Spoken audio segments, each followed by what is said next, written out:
जय हिंद दोस्तों, मैं एसपी सर आप सभी मित्रों का सदाशिव कोचिंग क्लासेस के यूट्यूब चैनल पर हार्दिक स्वागत करता हूं। दोस्तों DElEd BTC third semester complete mathematics section के अंतर्गत दोस्तों आपका सिलेबस कंप्लीट हो चुका है और दोस्तों आपके प्रैक्टिस सेट चल रहे हैं। दोस्तों अभी तक आप सभी मित्रों को एक प्रैक्टिस सेट प्रोवाइड करा है, यानी दोस्तों आज की क्लास में प्रैक्टिस सेट दोस्तों कौन सा होगा? दूसरा होगा। कल का जो मैंने प्रैक्टिस सेट कराया है, आप सभी मित्रों ने जो प्रश्नों के उत्तर दिया है, बहुत अच्छी बात है। जिन भाई बंधु सिर्फ क्या वीडियो को देख लेते हैं, प्रश्न को लगाकर सिर्फ अपने पास रख देते, उत्तर नहीं देते हैं, तो दोस्तों हमें कैसे पता चलेगा कि आपने अच्छे से उसको लगाया है कि नहीं लगाया? तो इसीलिए दोस्तों आप क्या करें, जिस प्रश्न को लगाइए उसके उत्तर भी दोस्तों कमेंट बॉक्स में जरूर दीजिएगा। कहीं डाउट है तो दोस्तों आप पूछते भी जरूर रहिए, क्योंकि दोस्तों जब जितनी ज्यादा आप प्रैक्टिस करेंगे उतना ज्यादा दोस्तों आपका क्या होगा, प्रश्न अच्छे से तैयार हो जाएगा। उस टाइप के प्रश्न जब आप एग्जाम में पूछे जाएंगे आप फटाक से कर लेंगे, क्योंकि आपको पता है कि एक घंटे में आपको 18 प्रश्न करने होते हैं। तो दोस्तों एक घंटे में 18 प्रश्न तभी हो पाएंगे जब दोस्तों आप सभी मित्र अच्छे से प्रैक्टिस किए होंगे। यदि आपने अच्छे से प्रैक्टिस नहीं किया है तो 18 प्रश्न करने दोस्तों आपके लिए क्या दिक्कत हो जाएगी। इसलिए अच्छे से प्रैक्टिस करिए, हर टाइप के प्रश्न को समझने का प्रयास करिए। और दोस्तों यदि कहीं डाउट है तो आप पूछते भी जरूर रहिए। दोस्तों DElEd third semester mathematics section के अंतर्गत मैंने आप सभी मित्रों को कंप्लीट सिलेबस प्रोवाइड करा दिया है। या दोस्तों आपने अभी तक नहीं देखा और देखना चाहते किसी भी टॉपिक में दिक्कत है तो दोस्तों उसके लिए मैंने प्लेलिस्ट बनाई जिसका नाम है डीएलएड थर्ड सेमेस्टर मैथ्स 2024। इस नाम से प्लेलिस्ट बनी। जैसे दोस्तों आप उस पर क्लिक करेंगे डीएलएड थर्ड सेमेस्टर का कंप्लीट सिलेबस आपको वहां से देखने के लिए मिल जाएंगे। और दोस्तों आप सभी मित्रों को इस सिलेबस का जो लिंक है उसको डिस्क्रिप्शन बॉक्स में दे दूंगा, वहां से भी दोस्तों देख पाएंगे। ठीक है। अच्छा, प्रैक्टिस जो मैंने कल कराया है उसको दोस्तों आप देखना चाहते हैं तो उसके लिए भी मैंने प्लेलिस्ट बना रखी जिसका नाम है DElEd third semester maths practice set and previous year paper 2024। इस नाम से प्लेलिस्ट बनी। जैसे दोस्तों आप इस पर क्लिक करेंगे तो कल का प्रैक्टिस सेट दोस्तों आपको देखने के लिए मिल जाएगा। ठीक है, चलिए ध्यान से देखिएगा। आज के प्रैक्टिस सेट का पहला प्रश्न देखिए, कह रहा दोस्तों बहुत अच्छा प्रश्न दोस्तों ले रहा हूं। कह रहा एक समबाहु त्रिभुज, एक समबाहु, समबाहु नहीं समद्विबाहु कर लीजिए, समद्विबाहु एक समद्विबाहु त्रिभुज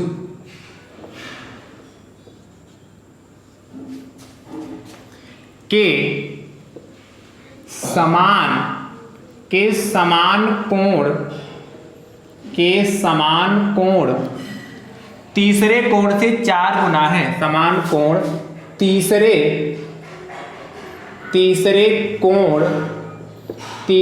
कोण से 4 गुना है। आगे दोस्तों आपसे कह रहा है तो त्रिभुज के तीनों कोणों का मान ज्ञात कीजिए। तो त्रिभुज के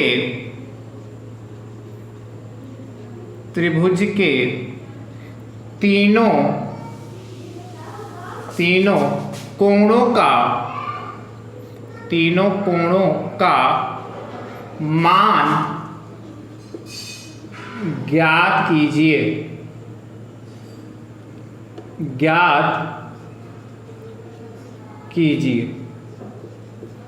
ध्यान समझिए कैसे करेंगे। बहुत अच्छा प्रश्न है, बहुत ही आसान प्रश्न। आपसे कह रहा है एक समद्विबाहु मतलब ऐसा त्रिभुज जिसकी दो भुजाएं बराबर होती समद्विबाहु त्रिभुज कहलाता है। कह रहा है एक समद्विबाहु त्रिभुज के समान कोण, जो समान कोण है तीसरे कोण से 4 गुना है, तो त्रिभुज के तीनों कोणों का मान ज्ञात कीजिए। ध्यान समझिए समद्विबाहु त्रिभुज बना रहे हैं। ये देखिए एक हमारा ये समद्विबाहु त्रिभुज बन रहा है, इसका नाम दोस्तों हम दे रहे हैं ए बी और सी।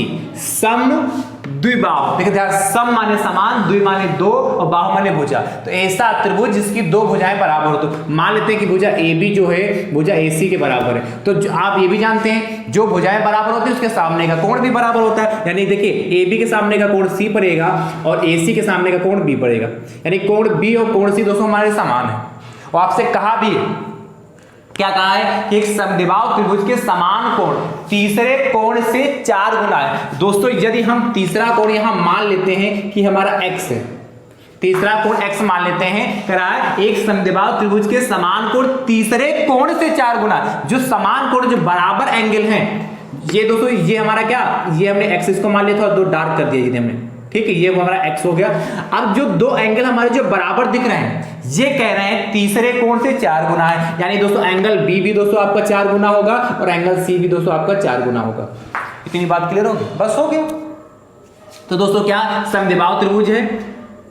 फिर दोस्तों समद्विबाहु त्रिभुज दिया क्या है, दिया है क्या, AB भुजा बराबर AC, या लिख सकते हैं एक ABC समद्विबाहु त्रिभुज है। ये दोस्तों दिया है कि समद्विबाहु त्रिभुज, यानी स्पष्ट है कि उसके एंगल बराबर होंगे और एंगल ABC बराबर एंगल ACB, एंगल ABC बराबर किसके, एंगल ACB, ये दोस्तों आपको दिया है, ठीक है। आपने माना क्या है, ये दोस्तों आपको दे रखा है, तो दोस्तों आपने माना क्या है, माना एंगल BAC बराबर दोस्तों आपने क्या मान लिया, x मान लिया, एंगल BAC x मान लिया, तब ये 4x हो गया, 4x हो गया। इतनी बात क्लियर हो गई। अब दोस्तों एंगल BAC x हो गया तो एंगल ABC कितना दोस्तों 4x हो जाएगा, ABC 4x हो गया और एंगल ACB बराबर 4x हो गया।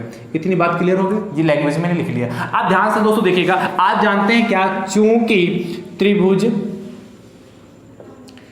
त्रिभुज के तीनों अंतः मतलब इंटीरियर एंगल, अंतः कोणों, त्रिभुज के तीनों अंतः कोणों का योगफल 180 डिग्री होता है, 180 डिग्री होता है।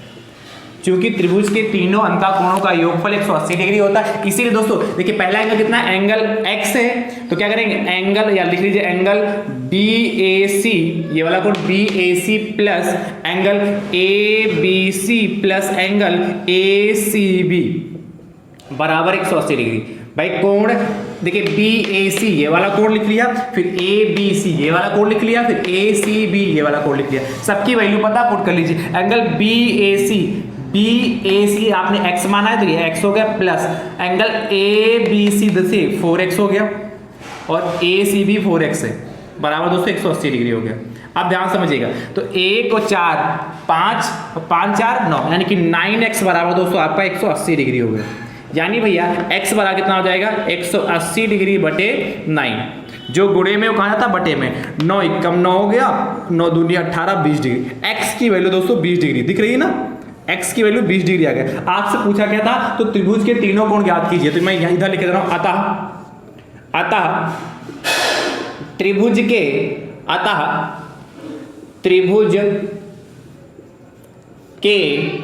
तीनों कोण अतः त्रिभुज के तीनों कोण, एंगल कौन सा दोस्तों, पहला BAC, तो BAC x है इसलिए x की वैल्यू 20 आई इसलिए 20 डिग्री हो गया। और दोस्तों दूसरा देखिए एंगल ABC देखिए ABC कितनी 4x है, तो 4 तो रहेगा, x की जगह दोस्तों 20 रख लेंगे, भाई 4x है और x की वैल्यू 20 आई तो 20 रख लिया, तो दोस्तों कितना हो गया 80, कितना 20 चक्कू 80 हो गया। और दोस्तों एंगल देखिए ACB, एंगल ACB दोस्तों ये कितना हो गया हमारा, ये भी 4x है, तो 4 इंटू एक्स की वैल्यू दोस्तों कितना 20 है, तो यहाँ 20 हो गया, देखिए कितना 4 दूनी 8 यानी कि कितना हो गया, ये भी 80 हो गया। तो ये दोस्तों हमारे तीनों आंसर आ गए, यानी कि त्रिभुज ABC के तीनों कोण आ गए। तो आसान है, कोई कठिन प्रश्न नहीं है, बस आप अच्छे से एक बार देख लीजिए। यदि ऐसा प्रश्न दोस्तों आपके एग्जाम में आए तो आप फटाक से कर लीजिए। ये प्रश्न दोस्तों इस टाइप, ये प्रश्न आपके एग्जाम में आ चुका है, ठीक है। चलिए अगला, इसको लगाइए, मैं अगला प्रश्न लिख दे रहा हूं। कह रहा सेम प्रश्न यही है, एक समद्विबाहु त्रिभुज के समान कोण तीसरे कोण से 2 गुना, जहां 4 गुना पहले था इस बार आपसे कह रहा 2 गुना है, तो त्रिभुज के तीनों कोणों के मान ज्ञात कीजिए। जैसे इसको किया है वैसे करिएगा और इसका उत्तर दोस्तों आपको कमेंट बॉक्स में जरूर देना है, ठीक है। चलिए फटाफट नोट कर लीजिए। फिर दोस्तों अगले टाइप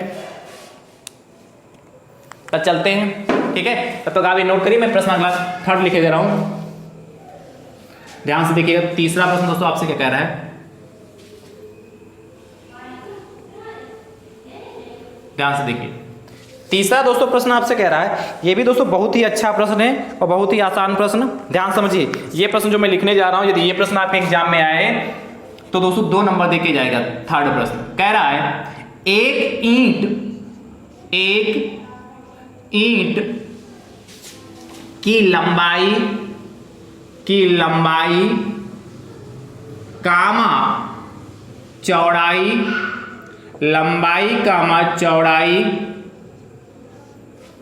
व मोटाई लंबाई कामा चौड़ाई कामा मोटाई क्रमशः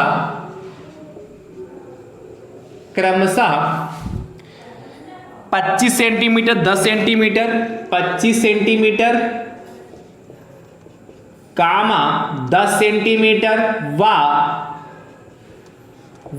7.5 सेंटीमीटर है, 7.5 सेंटीमीटर है। ये एक ईंट की लंबाई चौड़ाई एंड मोटाई दे रखा है। आगे कह रहा है, ध्यान समझिएगा, एक 5 मीटर लंबी 3.5 मीटर ऊंची व 33 सेंटीमीटर मोटी दीवार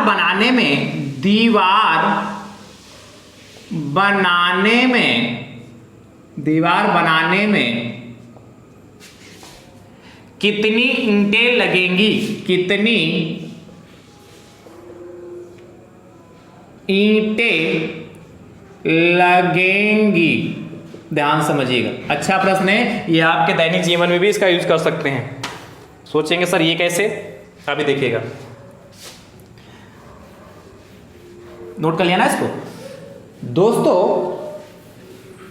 आपसे कह रहा है कि एक ईंट की लंबाई चौड़ाई व मोटाई क्रमशः 25 सेंटीमीटर है, 10 सेंटीमीटर है व 7.5 सेंटीमीटर। जो एक ईंट है उसकी लंबाई दे रखी है, चौड़ाई दे रखी है एंड मोटाई दे रखी है। उसके बाद कह रहा है एक 5 मीटर लंबी 3.5 मीटर ऊंची व 33 सेंटीमीटर मोटी दीवार बनानी। कितनी? जिसकी लंबाई 5 मीटर है और उसकी ऊंचाई 3.5 मीटर है एंड उसकी जो मोटाई है दीवार की वो 33 सेंटीमीटर है। तो आपसे कह रहा है जो दीवार बनाएंगे तो दीवार बनाने में कुल कितनी ईंटें लगेंगे। तो दोस्तों ध्यान समझिए, कोई दीवार यदि बन नहीं है और यदि आपको इसमें क्या निकालना है, ईंटों की संख्या निकालनी है कि उस दीवार में कितनी ईंटें लगी हैं। तो कैसे निकालते हैं दोस्तों, ध्यान समझिएगा। सबसे पहले क्या दिया है उसको लिखते हैं, फिर दोस्तों समझाते हैं। दिया है, क्या दे रखा है, ईंट की, ध्यान समझिएगा, ईंट की लंबाई, ध्यान समझिए। इसको दोस्तों एल मान लेते हैं लेंथ को, और कितना 25 सेंटीमीटर होगा, ध्यान समझते रहिएगा। उसके बाद देखिए ईंट की चौड़ाई। अच्छा, जब ईंट लिखा है तो ईंट का मतलब दोस्तों है यहाँ एक ईंट की बात कर रहा है, ये खाली ईंट लिखे या एक ईंट लिखे, बात एक ही है। ईंट की चौड़ाई, इसको दोस्तों ब्रीथ कहते हैं, बी हो गई कितनी हमारी, और 10 सेंटीमीटर हो गया। मोटाई यानी कि ऊंचाई, इसकी मोटाई कितनी हो गई दोस्तों, ईंट की मोटाई, इसको h मान लेते हैं दोस्तों, ये हमारी हो गई कितनी 7.5 सेंटीमीटर। इतना दोस्तों लिखने में किसी को दिक्कत तो नहीं। अब इसके बाद देखिएगा, उसके बाद एक 5 मीटर लंबी 3.5 मीटर ऊंची और 33 सेंटीमीटर मोटी दीवार बनानी है। तो दोस्तों ध्यान समझिए, दीवार की लंबाई। अब देखिए यहां पर भी दोस्तों लंबाई है, यहां पर भी लंबाई, 2 लंबाई हो गई, इसलिए दोस्तों इसकी लंबाई को L डैश मान लेते हैं कि दोस्तों 2 लंबाई को LL नहीं मान सकते क्योंकि अलग अलग है, इसलिए इसको L डैश मान लिया। कितनी दोस्तों है, 5 मीटर। अब इसको समझिए, 5 मीटर दोस्तों क्या है, लंबी दीवार, यहां सेंटीमीटर, इसलिए दोस्तों क्या करेंगे, इसको हम किस में कन्वर्ट कर लेंगे, किस में कन्वर्ट करेंगे दोस्तों, 5 को दोस्तों 100 से मल्टीप्लाई कर देंगे, सेंटीमीटर में दोस्तों कन्वर्ट हो जाएगा। यानी दोस्तों कितना आएगा हमारा 500 सेंटीमीटर। जब भी दोस्तों इस टाइप के प्रश्न मिले तो इसकी यूनिट सेम होनी चाहिए। सारा सेंटीमीटर में करना चाहो तो सारे सेंटीमीटर में कर सकते हैं, या सारा मीटर में करना चाहो मीटर में कर सकते हैं, पर यूनिट सेम होनी चाहिए।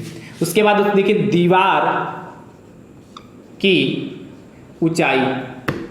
अच्छा, दीवार की ऊंचाई दे रखी है, ठीक है, ऊंचाई ऊंचाई। तो दोस्तों इसको एच डैश मान सकते हैं। तो एच डैश दोस्तों वहां कितना हो गया 3.5 मीटर हाइट दे रखा है। तो दोस्तों कितना 3.5 इंटू दोस्तों क्या करेंगे 100 से मल्टीप्लाई कर लेंगे। अच्छा ये मैं ऐसा क्यों कर रहा हूं, क्योंकि आप जानते हैं 1 मीटर में 100 सेंटीमीटर होता है। तो 350 कितना आ जाएगा सेंटीमीटर। अच्छा ये समझ में आया कि नहीं। देखो जब भी क्या 100 से मल्टीप्लाई कर 35 लिख लिया, 2 जीरो लगा लिए, एक अंक बाद पॉइंट लगा, एक अंक बाद पॉइंट लगा लिया। उसके बाद देखिए दीवार की मोटाई। तो मोटाई को दोस्तों हम इस बार क्या मान लें, उसमें देखिए इसमें दीवार की लंबाई दे रखी थी, दीवार की ऊंचाई थी, एक बार देख लेता हूं कि चौड़ाई दे रखी है।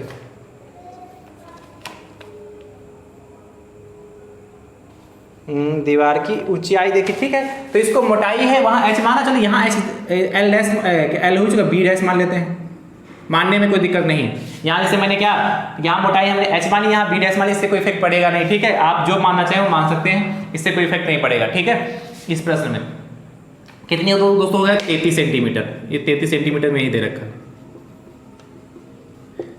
ठीक है। अच्छा ये यहाँ लंबाई, यहाँ ऊंचाई की जगह पर दोस्तों जहाँ 3.5 मीटर ऊंची है वहां लिख सकता 3.5 मीटर क्या है चौड़ी है, ठीक है, चौड़ी भी लिख सकता है। तो चौड़ी लिखेगा तो उसको हम बी डैश मान लेंगे, ठीक है। क्या 3.5 मीटर एक चौड़ी कह सकतेगा तो उसको हम बी डैश मान लेंगे। अच्छा इससे इफेक्ट कोई नहीं पड़ेगा। आप ध्यान समझिए दीवार बनाने में कितनी ईंटें लगी, आप ध्यान से समझिए। क्या दीवार बनाने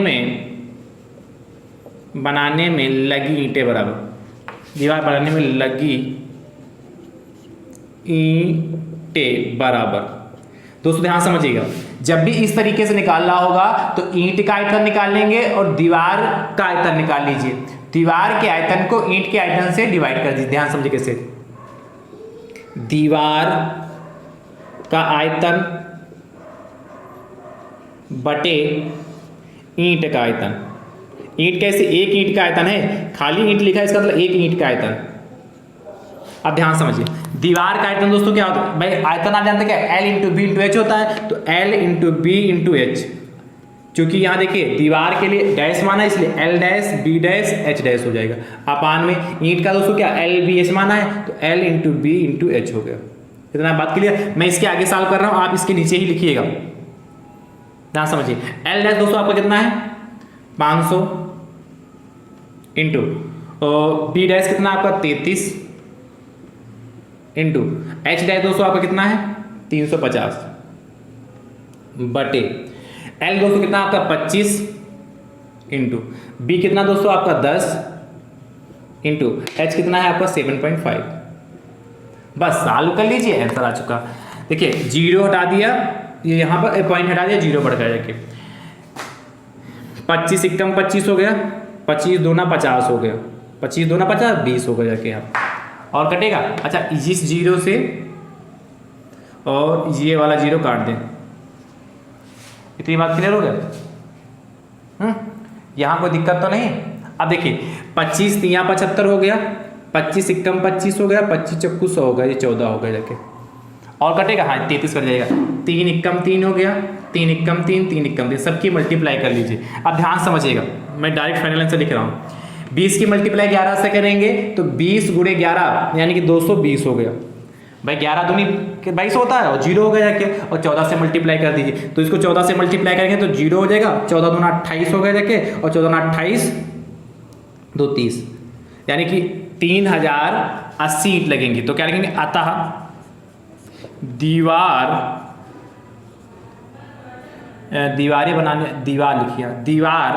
बनाने में लगी ईंटें बराबर कितना 3080। ये दोस्तों हमारा फाइनल आंसर आ चुका है। अच्छे से इसको लिख लीजिए, अच्छे से नोट कर लीजिए, कहीं डाउट हो तो जरूर पूछिएगा।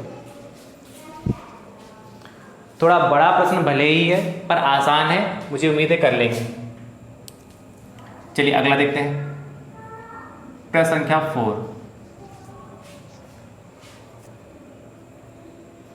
4 दोस्तों आपसे कह रहा है, इसको रब करूं, होमवर्क दे दूं?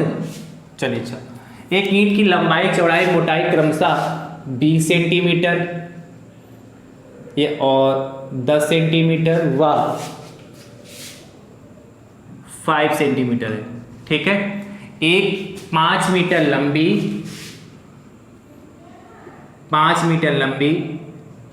4 मीटर ऊंची व 30 सेंटीमीटर मोटी दीवार 30 ना कर दी, कर लीजिए, पतली दीवार बनाते हैं, या 40 कर लीजिए। 40 सेंटीमीटर मोटी दीवार बनाने में कितनी ईंटें लगेंगी, ठीक है। इसको सॉल्व करिएगा और इसका उत्तर दोस्तों आप कमेंट बॉक्स में जरूर दीजिएगा। अब दोस्तों चलते हैं प्रश्न संख्या 5 की ओर, इसको रब करो, कहीं कोई डाउट हो तो दोस्तों पूछ लीजिएगा।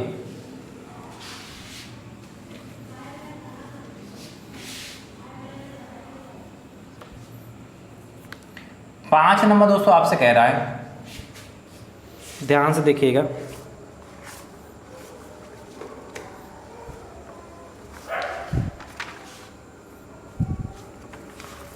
कह रहा है यदि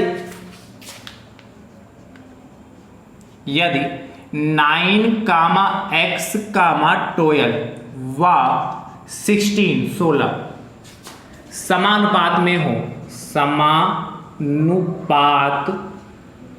में हो, आगे कह रहा है तो x का मान ज्ञात कीजिए। तो x का मान ज्ञात कीजिए। ध्यान समझिए कैसे करेंगे। अच्छा प्रश्न है ये भी दोस्तों, आसान ही प्रश्न है, कोई कठिन प्रश्न नहीं है। इसको नोट करिए फटाफट।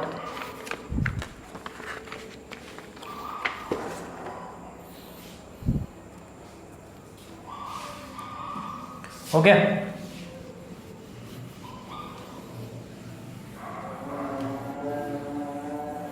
आपसे भैया कह रहा है क्या कि 9, x, 12 व 16 समानुपात में हो, मतलब प्रोपोर्शनल, तो x का मान ज्ञात कीजिए। कैसे करेंगे ध्यान समझिए। 9, x, 12 और 16 दे रखा है।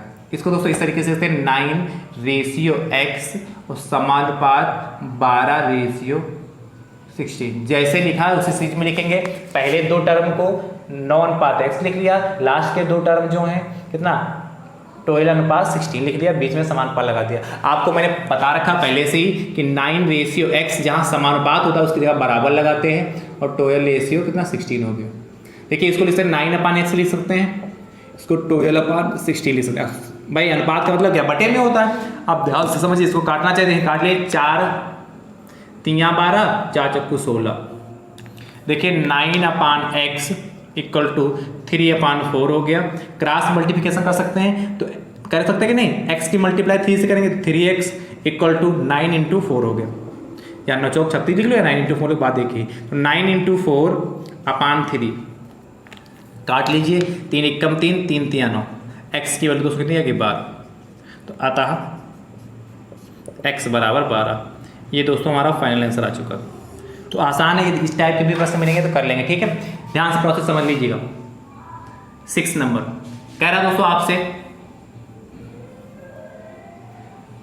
4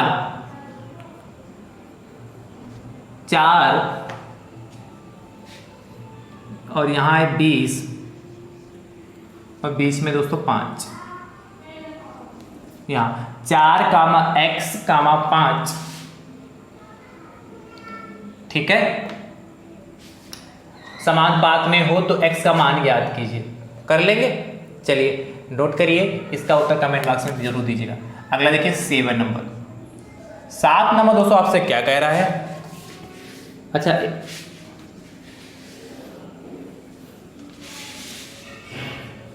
7 नंबर भी दोस्तों अच्छा प्रश्न ले रहा हूँ और आसान लेने का प्रयास कर रहा हूँ जिससे आप आसानी से कर पाए। कह रहा है 2 घंटे 15 मिनट, 2 घंटे 15 मिनट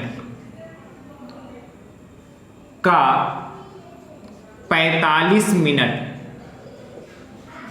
2 घंटे 15 मिनट का 45 मिनट से अनुपात बताइए। बहुत अच्छे प्रश्न है दोस्तों। से अनुपात बताइए। देखिए कैसे करेंगे। क्या आपसे कह रहा है? कह रहा है 2 घंटे 15 मिनट, तो 2 घंटे 15 मिनट, इसका दोस्तों अनुपात बताना है किससे? 45 मिनट से। अब ध्यान समझिएगा। आप जानते हैं 1 घंटे में दोस्तों कितने मिनट होते हैं? 60 मिनट होते हैं। ये तो आप पहले से जानते हैं। क्या चाहे तो लिखना चाहे लिख लीजिए, वरना ये तो आप जानते हैं 1 घंटा बराबर 60 मिनट। 1 घंटा बराबर 60 मिनट हो गया। अब देखिए 2 घंटे हैं तो 2 कितना होगा? 2 गुणे 60, ये मिनट इधर हो गया, और प्लस 15 मिनट तो हमारे पास ऑलरेडी से है, और इधर दोस्तों 45 चल ही रहा। जब भी दोस्तों किसी भी अनुपात वाले प्रश्न को लगाइए तो उसके मात्रक जो यूनिट है वो सेम होना चाहिए। जैसे यहाँ घंटा था, यहाँ मिनट था, यहाँ मिनट, सभी मिनट में होने चाहिए या सभी घंटे में होने चाहिए, तभी दोस्तों ऐसे प्रश्न लगा पाएंगे। अब 2 गुणे 60 समझ पाए कि 1 घंटे में कितना होता है? 60 होते हैं। 2 घंटे में 120 हो जाएगा, तो कितना? 120 ये मिनट हो गए, अब प्लस 215 मिनट हमारे पास ऑलरेडी से है, और इधर अनुपात तो दोस्तों चल ही रहा 45 के साथ। समझते रहिए। तो दोस्तों कितना? 120 15 कितना? 135 मिनट, 135 मिनट, अनुपात किसके? 45। अब ध्यान समझिए, इधर भी मिनट इधर भी मिनट, ये कट जाएंगे, और देखिए कितना है हमारे पास? 135। क्या बचा? मिनट मिनट कट गया, 135 अनुपात 45 बचा जाके, मिनट मिनट हटा दिया क्योंकि इधर भी मिनट इधर भी। अब काट लीजिए। अच्छा, अनुपात का मतलब कितना होता है? 135 बटे 45। इसको किससे काटेंगे? 5 से काटेंगे, या 45। देखिए 45 है, 4 3 बार 45 तिया होता कितना? 135। तो देखिए 45 एकम 45, तो 45 तिया दोस्तों कितना? 135। कितना? 3:1 आ गया।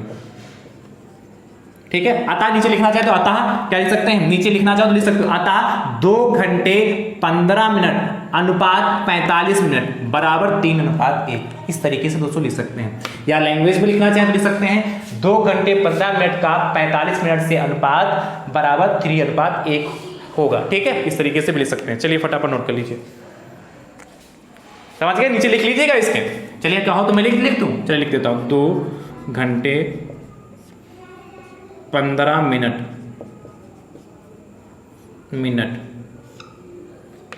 का 45 मिनट से अनुपात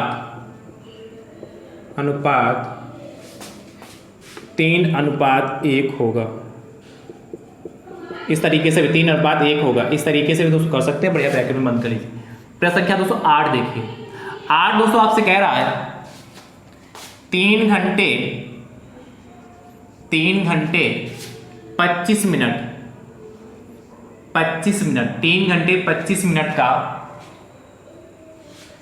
45 मिनट से अनुपात ज्ञात कीजिए।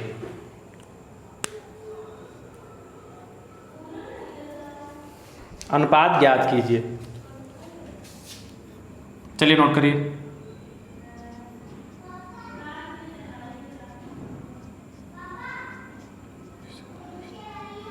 ठीक है। चलिए इस प्रश्न का उत्तर दोस्तों कमेंट बॉक्स में जरूर दीजिएगा, और आज का प्रैक्टिस सेट आपको कैसा लगा कमेंट बॉक्स में दोस्तों जरूर बताइएगा, और वीडियो को अपने इस तरह से दोस्तों जरूर शेयर करिएगा। ठीक है, मिलते हैं नेक्स्ट प्रैक्टिस सेट में। थैंक यू सो मच दोस्तों। राधे राधे दोस्तों।